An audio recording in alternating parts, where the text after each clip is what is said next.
नमस्कार, मैं राणा कुमार सिंह केवी स्टूडियो के खास कार्यक्रम कहता बेगूसराय बढ़ता बेगूसराय में भगवानपुर प्रखंड के काजी रसलपुर पंचायत में हूँ, जहाँ पर मठ ठाकुरबाड़ी है। यह ऐतिहासिक ठाकुरबाड़ी है। इस ठाकुरबाड़ी के निर्माण की कल्पना के बारे में अगर कहा जाए तो इसी गांव में 1348 ईस्वी में एक छोटे से मंदिर में शिवलिंग की स्थापना की गई थी। उसके बाद ग्रामीणों के सहयोग से इस गांव में एक ठाकुरबाड़ी की स्थापना की गई और ऐसी ठाकुरबाड़ी जो एक विकराल रूप में जिसका अपना कचहरी होता था, जो अब खंडहर के रूप में तब्दील है। ये खंडहर जो आप देख रहे हैं, इस गांव का, इस ठाकुरबाड़ी का ही एक कचहरी हुआ करता था। हम आगे ठाकुरबाड़ी की बात करें तो यहाँ के ग्रामीणों को भी इसके इतिहास के बारे में जानकारी नहीं है, लेकिन ये लोग अवश्य बताते हैं कि इस ठाकुरबाड़ी की ऐतिहासिक कहानी कम से कम 300 वर्ष पुरानी है। उस 300 वर्षों से इस ठाकुरबाड़ी को विस्तृत रूप दिया गया। हम अब ठाकुरबाड़ी के अंदर चलते हैं और बता दें कि यह ठाकुरबाड़ी जो इतने विस्तार रूप में दिखाई पड़ रहे हैं, इसको इतना विस्तार रूप देने में अहम योगदान था जो आजन्म इस ठाकुरबाड़ी के महंत रहे थे, श्री हरिहर चरण भारती जी। विगत वर्ष 2019 में दिवंगत हो गए। तदोपरांत उनके शिष्य प्रणव भारती को स्थानीय ग्रामीणों ने, महामंडलेश्वरों ने यहाँ का महंत घोषित किया। हम इसके परिसंपत्ति की बात भी करेंगे, हम इसके बनावट की भी बात करेंगे। इसलिए करेंगे कि अब बेगूसराय जिला का एक अद्वितीय ठाकुरबाड़ी है। आश्चर्य होगा, यह एक ऐसा ठाकुरबाड़ी है, ऐसा मंदिर है जहाँ पर कई फिल्मों का भी निर्माण हो चुका है। अब कौन कौन, आप लोगों को आश्चर्य लगेगा कौन कौन से फिल्म बने। हमारे साथ इसी गांव के सपूत सरपंच रह चुके हैं और चरित्र अभिनेता के रूप में कई फिल्मों में इन्होंने अभिनय किया है। श्री राकेश कुमार महंत जी हैं।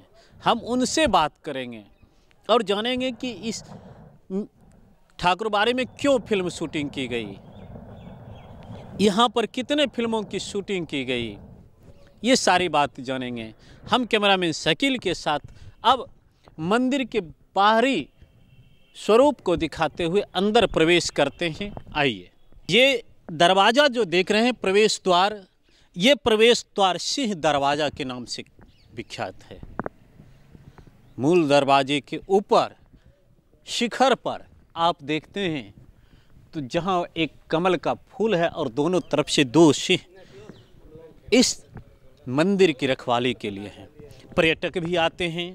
संयोगवश हम जिस समय इस मंदिर में प्रवेश कर रहे हैं, भारतीय जनता पार्टी युवा मोर्चा के जिला अध्यक्ष बेगूसराय के राम मूर्ति जी भी हैं।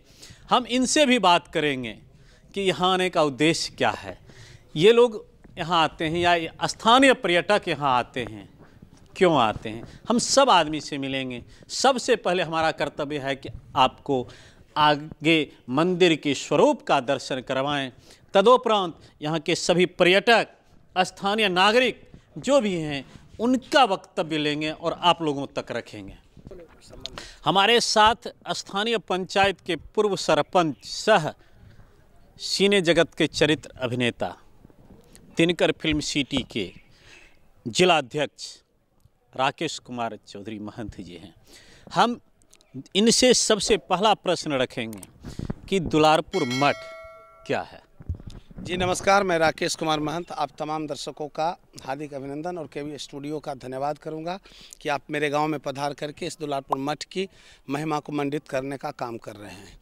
यह दुलारपुर मठ जो अभी अवस्थित है भगवानपुर प्रखंड के काजी रसलपुर पंचायत में, यहाँ इसके स्थापना का मूल उद्देश्य ये रहा कि ये मठ पहले गांव दुलारपुर में हुआ करता था, जो बछवाड़ा प्रखंड अंतर्गत अभी आता है। और हमारे इसके संस्थापक हुआ करते थे हंस भारती जी, जिनके परंपरा के द्वारा इसकी शुरुआत अभी जो वर्तमान का चमथा है वहाँ से इसकी शुरुआत हुई। वो विद्यापति के गांव के तरफ से रहने वाले थे और उन्होंने आकर के गंगा स्नान के क्रम में मठ की स्थापना किया था। और कलकत्ता रियासत से जाते हुए एक जहाज़ जब पानी के टीले पर फंस गया था, के बालू के टीले पर, तो उनमें एक अद्भुत कला थी और एक अद्भुत शक्ति था कि अकेले कमर में वो रस्सा को लगा करके उस जहाज़ को अकेले खींच दिए थे, जिसे सैकड़ों मजदूरों ने नहीं खींचा था।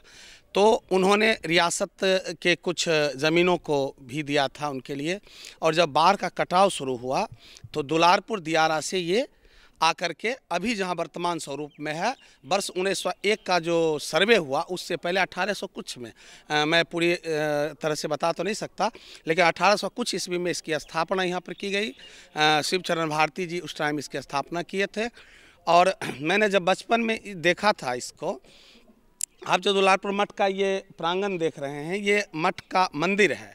और इसके पूरे प्रांगण को जब आप देखेंगे तो यहाँ मध्य विद्यालय, प्राथमिक विद्यालय, उच्च विद्यालय और कॉलेज चारों इस प्रांगण में अभी हैं। माँ दुर्गा का सामने मंदिर है, मैं चाहूँगा कि कैमरामैन इसे दिखाने का प्रयास करें। और यहाँ का जो ये मंदिर है, सब दिन यहाँ माता की प्रतिमा बनी रहती है। और दुर्गा पूजा के दशमी के दिन यहाँ पर भव्य मेला लगता है। भव्य मेला कहने का ये आशय कि हमारे क्षेत्र के जितने भी गण्यमान्य हुआ करते हैं, हर तरह के लोग, दबे कुचले सारे लोग यहाँ आते हैं और गीत संगीत का भी कार्यक्रम होता है।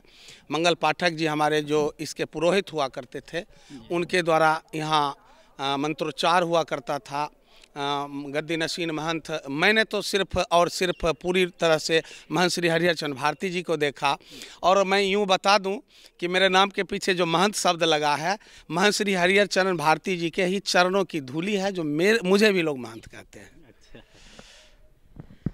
एक चीज़ राकेश कुमार महंत जी, कि सुनने में आता है कि इस मंदिर परिसर में कई फिल्मों का निर्माण भी हुआ है। जी जी, कौन सी फिल्में हैं? जी जी, निश्चित तौर से बड़ा अच्छा सवाल किया है। चूँकि मैं कलाकार हूं और फिल्मों से जुड़ा हूं, तो मैं आपको फिल्मों की बात बताऊंगा।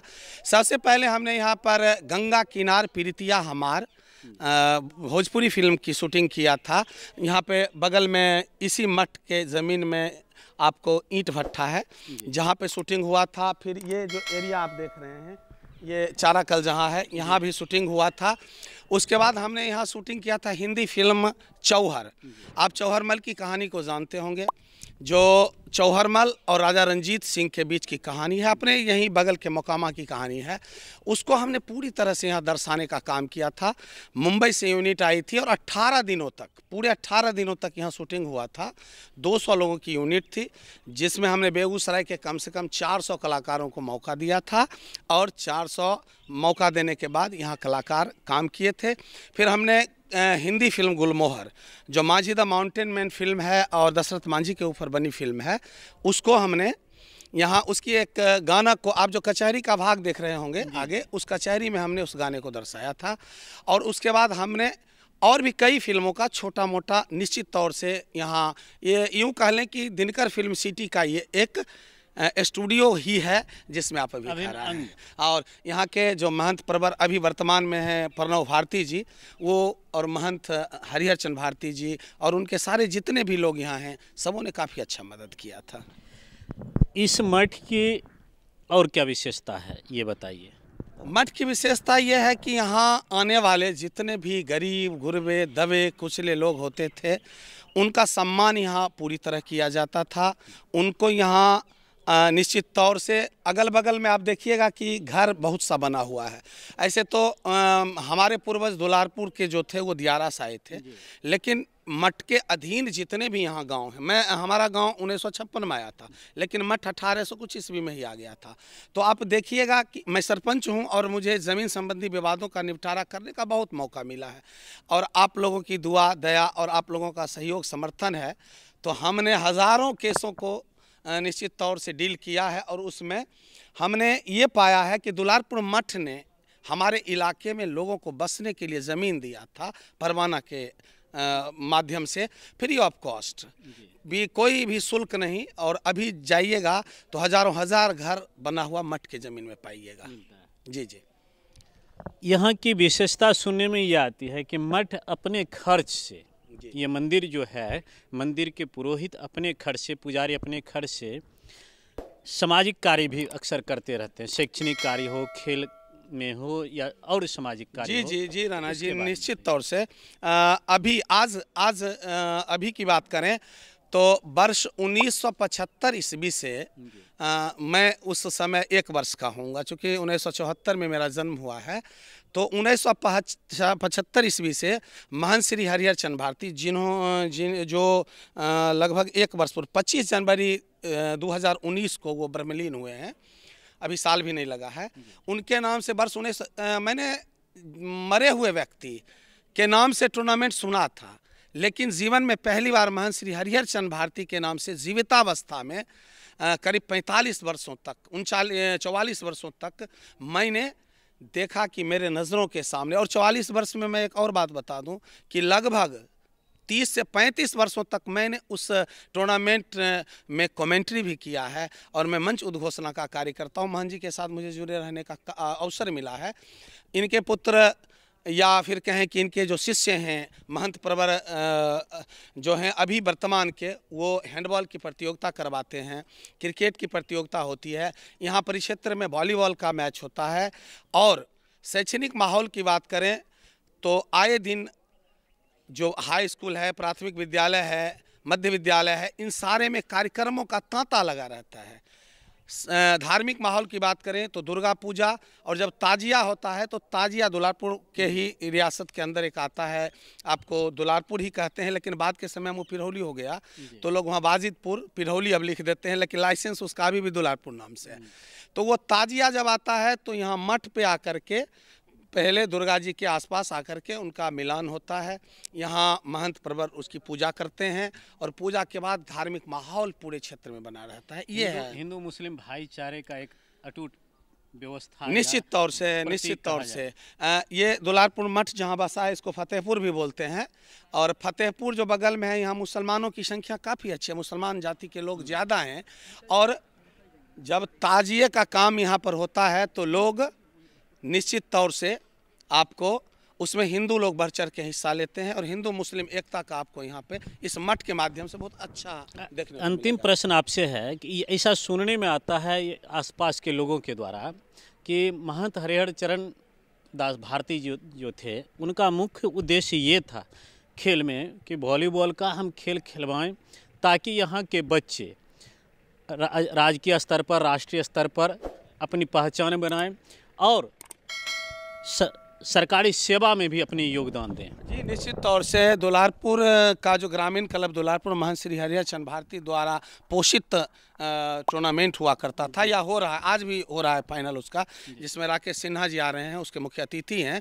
तो मैं दावे के साथ कह सकता हूं कि महंत श्री हरिहर चंद भारती के टूर्नामेंट की वजह से और प्रणव भारती जी के द्वारा कराए गए टूर्नामेंट जो हैंडबॉल का है या क्रिकेट का, इसके माध्यम से कम 500 लोगों को रोजी रोजगार मिला है।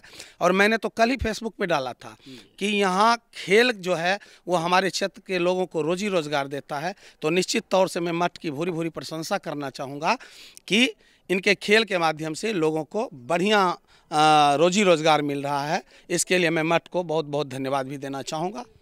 बहुत बहुत आपको भी धन्यवाद कि आपने अपना बहुमूल्य समय हमारे केवी स्टूडियो के तमाम दर्शकों के लिए, केवी स्टूडियो परिवार के लिए दिया।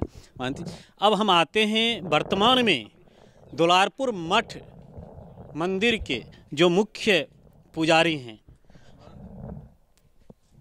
श्री श्री 1008 महंत प्रणव भारती जी। हम इनसे कुछ वचनों को, आशीर्वचनों को आप लोगों के लिए रखेंगे। सर्वप्रथम महाराज जी, हमारे केवी स्टूडियो परिवार की ओर से आपका हार्दिक स्वागत है। जी धन्यवाद। हम आज अपने टीम के साथ यहाँ आए हैं। इस मठ मंदिर की क्या विशेषता है ये जानने के लिए, इसके बारे में आप बताएं। कुल मिलाकर कहें तो यह इस क्षेत्र दुलारपुर मठ इस क्षेत्र का पहचान है, यहाँ इस क्षेत्र का गौरव है। और यहाँ विभिन्न तरह के आयोजनों में, या शैक्षणिक हो या खेल का आयोजन हो या किसी भी सांस्कृतिक आयोजन हो, उसमें यह मठ अपना समस्त न्यौछावर करने के लिए हर समय हम लोग तैयार रहते हैं। जो लोग अभी दुलारपुर मठ को नज़दीक से नहीं जान रहे हैं, वो नहीं आए हैं कभी, और बहुत सारे ऐसे भी लोग हैं जो पर्यटक के रूप में अक्सर यहाँ आते रहते हैं, तो जो नहीं आए हैं और आज के कार्यक्रम को देखने के बाद उनके मन में एक द्वंद्व पैदा होगा कि मठ कैसा है, वहाँ जाने के बाद हम लोगों के लिए कैसी व्यवस्था होगी, महाराज जी का कैसा आशीर्वचन होगा, तो उनके लिए क्या आशीर्वचन है? वह लोग यहाँ निश्चित तौर पे यहाँ का देखिए, यहाँ दशहरा, यहाँ का मुख्य त्यौहार यहाँ दशहरा होता है। आज भी यहाँ एक तौजी परंपरा है जो आपको कहीं देखने को नहीं मिलेगा। यह अनवरत आज भी यहाँ जारी है। जहाँ जहाँ इस मठ का अपना ज़मींदारी ख़त्म होने के बाद भी आज भी जहाँ जहाँ यहाँ का ज़मींदारी था वहाँ से लोग आते हैं और अपना तौजी चढ़ाते हैं। यह परंपरा आज इस साल भी, जो अभी तुरंत दशहरा का पर्व बीता है, उसमें भी तौजी का आयोजन किया गया था। मैं लोगों से कहूँगा कि वो यहाँ के तौजी को देखने के लिए निश्चित तौर पे आवे। इस भव्य मंदिर की इमारत जो बगल में है, इसके बारे में कुछ बताएं कि ये इस मंदिर की कल्पना कैसे की गई? देखिए, यह लगभग 200 साल से ऊपर का है। यह तीसरा जगह यहाँ आकर के दुलारपुर मठ को स्थापित किया। गंगा के कटाव के कारण यह 3 बार इस मठ का निर्माण हुआ। यह तीसरा जगह है जहाँ यहाँ निर्माण किया गया। यह 200 साल पुराना है। बाबा हंस भारती, उन्होंने इस मठ को स्थापित किया था और मैं यहाँ का 13वां पीढ़ी हूँ। 13वें पीढ़ी जी।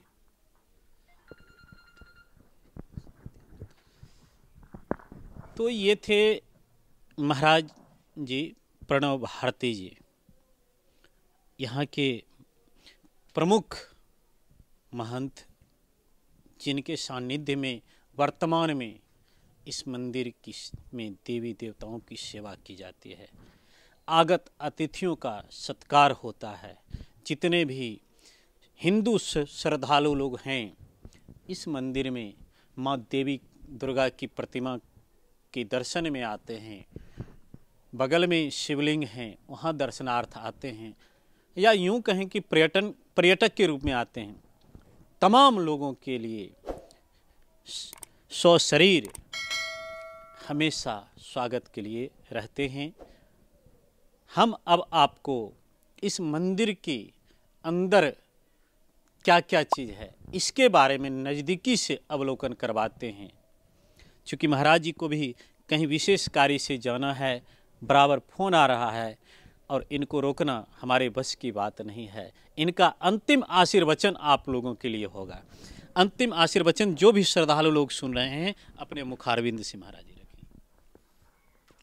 आप लोग जो भी यहाँ से आस्था रखते हैं, यहाँ के परंपरा को आकर के देखें। यहाँ पे सभी लोग आते हैं। यहाँ पे जितनी आस्था हिंदुओं की है उतनी ही आस्था यहाँ पे मुस्लिमों की भी है। आप लोग सभी लोग यहाँ आएँ और महादेव का आशीर्वाद लें। बहुत बहुत धन्यवाद महंत जी। आइए हम अब मंदिर परिसर का दर्शन आप तमाम श्रद्धालु लोगों को दिखा रहे हैं। अब मंदिर परिसर में हम आपको देवी देवताओं का दर्शन आ रहे हैं। इस मंदिर परिसर में जो अतिथि गृह बना हुआ है, उस अतिथि गृह का दर्शन आइए हम करवाते हैं। ये सीढ़ी है और सीढ़ी से हम ऊपर जा रहे हैं अतिथि गृह की तरफ। विशाल भवन है। इसी विशाल भवन में अतिथि गृह बनाया गया है। इसका इतिहास भी बहुत पुराना है, जिसकी चर्चा चंद शब्दों में नहीं की जा सकती है।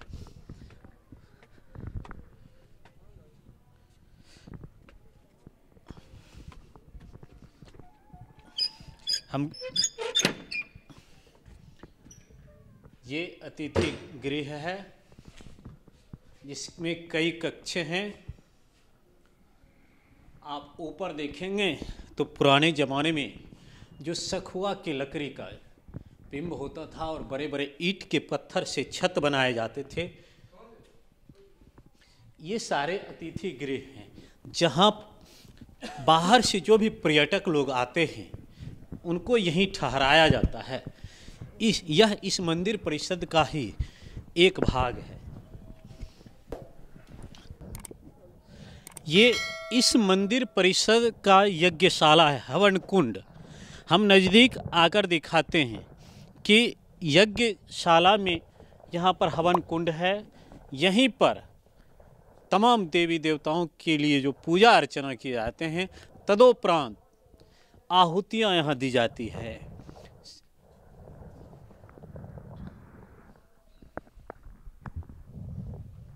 अब इस यज्ञशाला के उत्तर दिशा में आप देखें, ये भव्य विशाल मंदिर माँ देवी की अस्थाई प्रतिमा है। यहाँ पर अभी पट बंद है कि भव्य प्रतिमा जिसका आप दर्शन कर सकते हैं। ये अस्थाई माँ देवी की प्रतिमा है। हमने पूर्व में स्थानीय पूर्व सरपंच राकेश कुमार चौधरी महंत जी से बात किया था।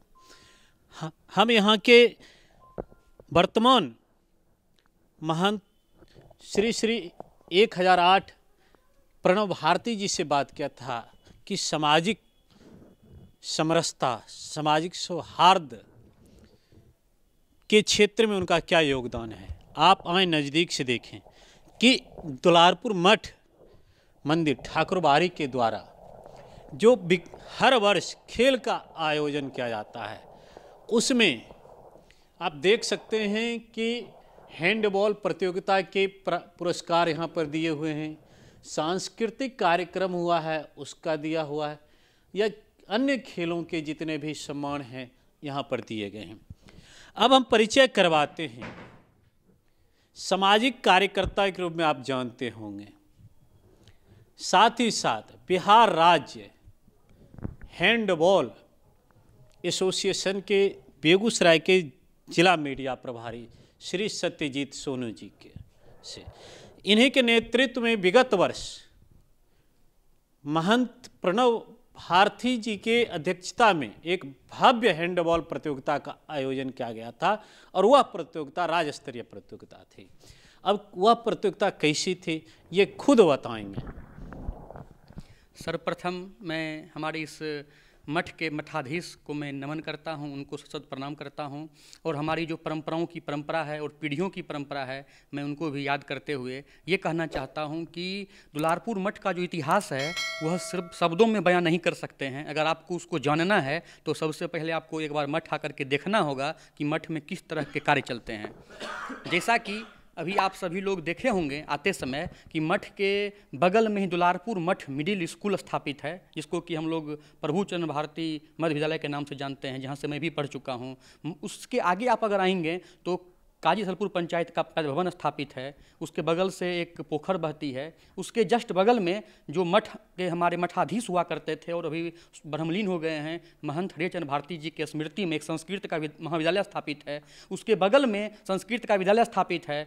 और ये मठ तो अपने आप में एक ऐतिहासिक मठ है, जहाँ पर हम लोगों को ये आश्चर्य होता है कि यहाँ पर डॉक्टर राजेंद्र प्रसाद जो कि भारत के राष्ट्रपति हुआ करते थे वह भी यहाँ पर आ चुके हैं। और इसके मठ के इस बगल में विभिन्न तरह की जातियाँ, चकनाय, चकमला, चकमुन्नी, फतेहपुर, रघुनंदनपुर, दुलारपुर, पिढ़ौली, टियाय, इस तरह के लोगों को बसाया गया है कि जो कि किसी एक जाति धर्म सीमा बंधन बंध करके नहीं रह चुके हैं। और यहाँ पर विभिन्न तरह के खेल का आयोजन यहाँ पर किया जाता है। और संयोग से हमारे मित्र और वर्तमान में जो महंत श्री 108 प्रणव भारती जी हैं, उन्होंने मुझे हैंडबॉल के मैच में मीडिया प्रभारी के रूप में, बेगूसराय जिला के मीडिया प्रभारी के रूप में जोड़ा था। और मैं बताते हुए बहुत ही अपार हर्ष मुझे हो रही है कि लगभग बिहार के सभी जिलों से यहाँ पर मीडिया के जो बंधु थे उन्होंने हम लोगों को योगदान दिया। और उसका जो उद्घाटन था, उद्घाटन करने के लिए तेघरा अनुमंडल के अनुमंडल पुलिस पदाधिकारी, बरौनी रेल के डीएसपी गौरव पाठक जी, उसके बाद से बीडीओ तेघरा के बीडीओ, बरौनी के बीडीओ, बछवाड़ा के बीडीओ, भगवानपुर के बीडीओ वो आए थे। और समापन में केंद्रीय मंत्री श्री गिरिराज सिंह जी आए थे। समापन के समय में हमारे अनुमंडल पदाधिकारी डॉक्टर निशांत जी उसमें हुआ करते थे, वो आए थे। रजनीश जी आए थे, प्रोफेसर अशोक कुमार अमर जी आए थे। और तमाम जो इस क्षेत्र के, जो इस मठ के हैं, डॉक्टर सदानंद पाठक जी की उपस्थिति थी। हमारे विकास जी हैं, हमारे वागीश आनंद जी हैं, तिन्मय आनंद जी हैं, हमारे अजीत जी हैं, राघवेंद्र जी हैं। मैं किनका किनका नाम गिनाऊं, सब लोगों के प्रयास से। और मैं तो उसमें एक निमित्त मात्र था, मैंने अपनी भूमिका दी थी। और यहाँ का जो महिला की हैंडबॉल टीम है, बालक का वर्ग है और किशोर का वर्ग है, सभी ने अपनी प्रतिभा का प्रदर्शन किया था। और संजोग से इस होम ग्राउंड पर पटना को हरा करके और हमारा बेगूसराय का टीम यहाँ पर जीता था मैच। और वो गौरवशाली क्षण और पल मुझे आज भी जब याद आता है तो रोमांच से मेरा चेहरा और मेरा रोआ खड़ा हो जाता है कि एकदम टक्कर कांटे की थी। और हमारी टीम ने अपने होम ग्राउंड पर उस मैच को जीता था और उसमें बहुत ही अच्छा लगा था। और ये उसकी स्मृतियाँ जो है, भव्य स्मृतियाँ, हमारे ये जो हमारा हैंडबॉल विजेता का कप है विश्व 19 का, यह कप मैं जब भी आता हूँ मठ में देखता हूँ तो मेरे चेहरे पर वो बुलंदी आती है कि हम लोगों ने जिस काम को शुरू किया था वो कहीं न कहीं आज आगे परवान चढ़ते हुए एक अच्छे मुकाम पर पहुँच रहा है। हमारे इस मठ मंदिर परिसर में हमेशा सक्रिय भूमिका निभाने वाले भीम कुमार जी हैं। हम इनसे भी दो शब्द आप लोगों के लिए लेना चाहेंगे। भीम कुमार जी, इस मठ की विशेषता को अपने शब्दों में आप रखें। सर्वप्रथम मैं केवी स्टूडियो को धन्यवाद ज्ञापित करना चाहूँगा, क्योंकि आपने मुझे आज कुछ अपनी विचार रखने का मौका दिया है। मठ के बारे में एक धरोहर ऐतिहासिक के रूप में जाना जाता है। मठ जहाँ पर शिव जी के शिवलिंग स्थापित हैं, जो आज से लगभग 200 साल पहले स्थापित की गई थी। और वो उस समय के मठाधीश हुआ करते थे श्री श्री 108 श्री महंत हंस भारती जी। तत्पश्चात एक रैयत और सियासत चला करती थी, जो सदियों से, मतलब सदियों से क्या कि 200 साल पहले से सियासत की भूमिका हुआ करती थी, जो यहाँ के मठाधीश ही एक एज ए गवर्नमेंट भूमिका निभाया करते थे। और यहाँ के लोकल रूरल्स जनता उनकी हर एक मापदंडों को मानकर अपनी जीवन यापन के लिए तत्पर रहा करते थे। वर्तमान में इस मठ की क्या भूमिका है? वर्तमान में मठ एक सक्रिय भूमिका सोशल वर्कर के रूप में निभा रही है, चाहे वह सांस्कृतिक गतिविधि हो, खेल जगत से जुड़ा हुआ हो, या मानव जाति जन कल्याण के लिए जो भी काम हो उसमें अग्रणीय भूमिका रही है। भीम जी, आप यहाँ सक्रिय रूप में रहते हैं और जो तमाम हमारे दर्शक लोग आज देख रहे हैं, देखने के बाद उनके भी मन में होगा कि हम दुलारपुर के मठ कुरबारी जाएं, यहाँ के मंदिर का दर्शन करें, उनके लिए क्या संदेश है? मैं तो ये दर्शनार्थियों को इतना अवश्य कहूँगा कि यह एक ऐसा ऐतिहासिक स्थल है कि यदि इसके बारे में चर्चा की गई हो और और ये आवाज़ आपकी कानों तक गई हो और किसी कारणवश आप यहाँ आकर के परिभ्रमण करने से चूक गए हों, तो शायद आपके जीवन में एक पश्चाताप के अलावा कुछ नहीं मिलेगा। इनके कहने का तात्पर्य ये था कि जब भी आपको अवसर मिले, निश्चित रूप से दुलारपुर के इस मठ ठाकुरबाड़ी मठ मंदिर में आकर दर्शन करें, पुण्य का भागी बने। बेगूसराय जिला का ही नहीं, अर्ध मिथिलांचल क्षेत्र की एक ऐतिहासिक धरोहर है। आप आए, यहाँ का भ्रमण करें, यहाँ के ऐतिहासिक परिदृश्य को देखें, देवी देवताओं का दर्शन करें। कैमरामैन शकील के साथ केवी स्टूडियो बेगूसराय, मैं राणा कुमार से।